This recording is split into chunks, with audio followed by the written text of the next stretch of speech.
जय हिंद दोस्तों। आज हम पढ़ने जा रहे हैं बहुत ही इंटरेस्टिंग जो चैप्टर है वो महाभारत का है। दोस्तों ये महाभारत चैप्टर बहुत ही इम्पोर्टेंट है दोस्तों। ये हंसी इसलिए आ रहा है कि मतलब आज हम कि यानी ऐसा चैप्टर आ गए हैं लेकर के कि आप सोचे होंगे कि मतलब सर क्या पढ़ा रहे हैं, है ना। तो ये लेकिन ये क्या है आपका है जो सिलेबस में दिया गया है 12th में दोस्तों क्या है महाभारत का एक चैप्टर दिया गया। ठीक है दोस्तों, आज उसका क्या है मूल पॉइंट होगा, उस पर हम चर्चा करेंगे। तो दोस्तों सबसे पहले हम जानेंगे कि महाभारत के लेखक कौन है। महाभारत के लेखक कौन है?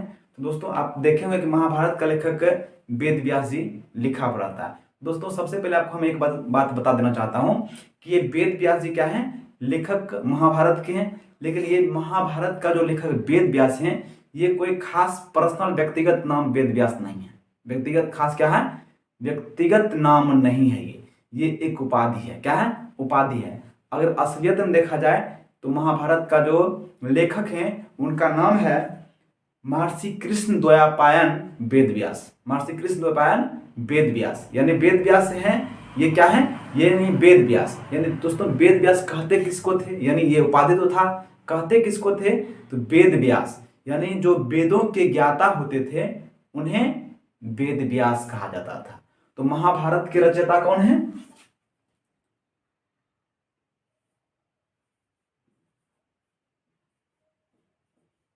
महाभारत के रचयिता हैं महर्षि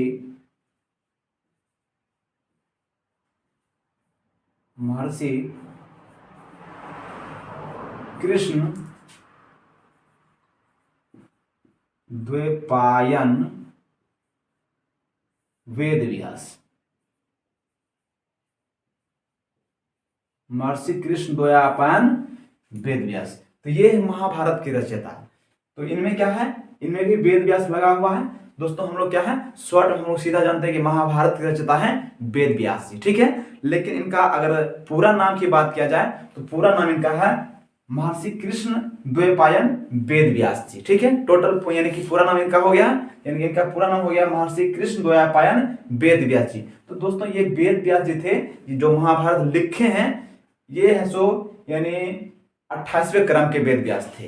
यानी जो उपाधि प्राप्त करता थे वेद व्यास का वो 28वें क्रम के थे। ठीक है, तो दोस्तों महाभारत में सबसे पहले ये जानेंगे, तो हम रचयिता तो जान गए हैं। महाभारत में टोटल कितने पर्व हैं? महाभारत में कितने पर्व हैं? महाभारत में टोटल आपका 18 पर्व हैं। कुल पर्व की बात किया जाए इसमें तो कुल पर्व कितना है? 18 पर्व है। दोस्तों ये एग्जाम में पूछता है कि महाभारत में कुल कितने पर्व होते हैं। महाभारत में या कुल कितने पर्व हैं? दोस्तों कितने हैं? टोटल 18 हैं। इनमें अगर टोटल अगर पूरे महाभारत का अगर अध्याय की बात करेंगे, अध्याय की दोस्तों 1948 अध्याय है। 1948 जी हाँ। महाभारत इतना बड़ा यानी काव्य है कि क्या विश्व का सबसे बड़ा महाकाव्य कहा जाता है। यानी सोचिए कि इतना बड़ा काव्य है कि ये इसे महाकाव्य कहा जाता है। यानी विश्व का सबसे बड़ा महाकाव्य आपका महाभारत है, जिसमें 1948 चैप्टर है और 1 लाख से अधिक श्लोक हैं। अब सोच लीजिए कि कितना बड़ा महाकाव्य है कि 1948 चैप्टर है और 1 लाख से अधिक क्या है श्लोक है। और टोटल पर्व की बात किया जाए तो 18 पर्व हैं। दोस्तों अब तो हम सबसे पहले जान गए कि रचयिता जान गए हैं, पर्व जान गए हैं, अध्याय कितना जान है वो जान गए, श्लोक 1 लाख से अधिक है। ठीक है, उसके बाद अब हम करेंगे चर्चा महाभारत पे। ये वेद व्यास जी जो ये महाभारत जो लिखे हैं, इस महाभारत में भीष्म की वचनबद्धता, गांधारी की धर्मशीलता, युधिष्ठिर की सत्यवादिता, अर्जुन की एकाग्रता और कृष्ण का उपदेश जो धर्म के प्रति धर्म के राह पर चलने का उन्होंने जो उपदेश दिया, और धृतराष्ट्र का पुत्रमोह, दुर्योधन की ईर्ष्या और कर्ण का मित्रता, इस पर प्रकाश डालते हुए इन्होंने असत्य पर सत्य का विजय पर इन्होंने चर्चा करने का काम किया इस पुस्तक में। ठीक है, तो सबसे पहले अब हम जानेंगे कि इस महाभारत में शुरुआत से हम क्या है क्रम से घटना जानेंगे कि आखिर हुआ क्या, क्यों ये महाभारत इतना बड़ा युद्ध हुआ और इस पर जो पुस्तक लिखा गया महाभारत, जो विश्व का सबसे बड़ा महाकाव्य कहलाया। तो दोस्तों उस समय क्या था, हस्तिनापुर था। ठीक है, कुरु वंश की राजधानी, यानी इस पर जो शासन करने वाले जो राजा थे वो कुरु वंश के थे। किस वंश के थे? कुरु वंश के थे। और इनकी राजधानी कहाँ थी? हस्तिनापुर। तो वहां के राजा थे शांतनु महाराज।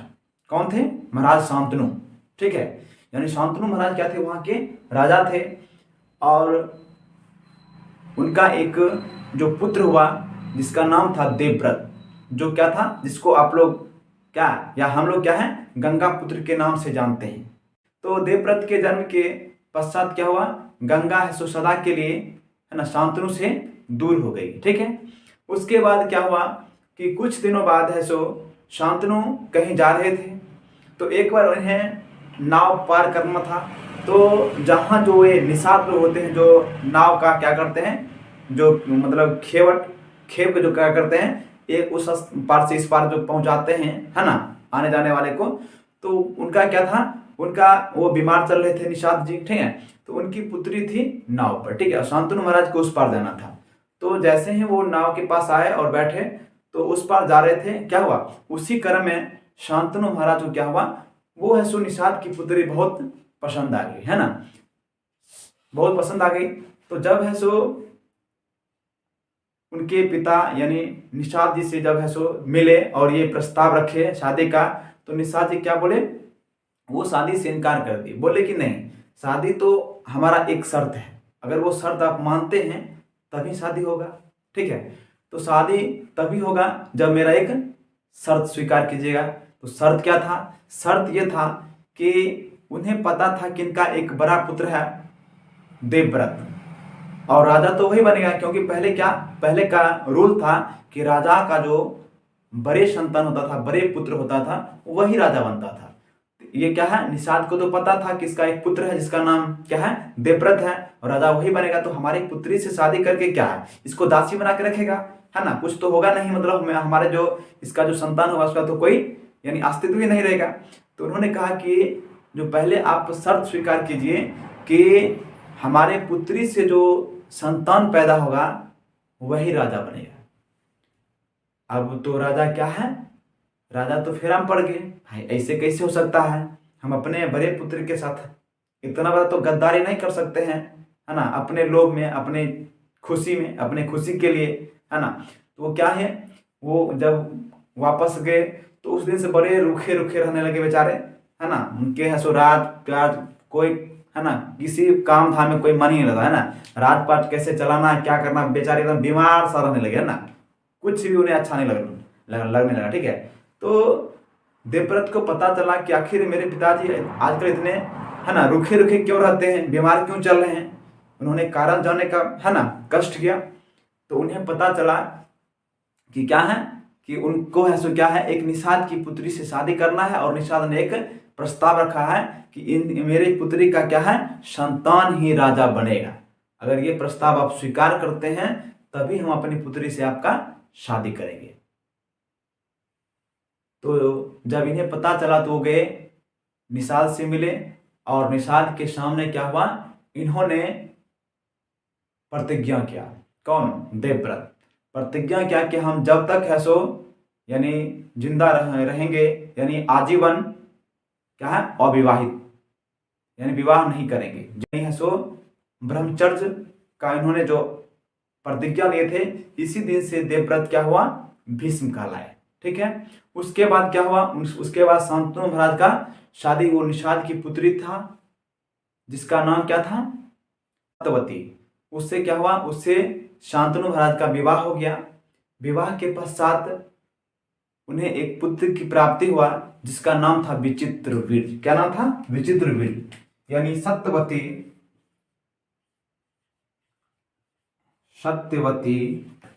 का पुत्र जो हुआ उसका नाम था विचित्रवीर्य। विचित्रवीर्य,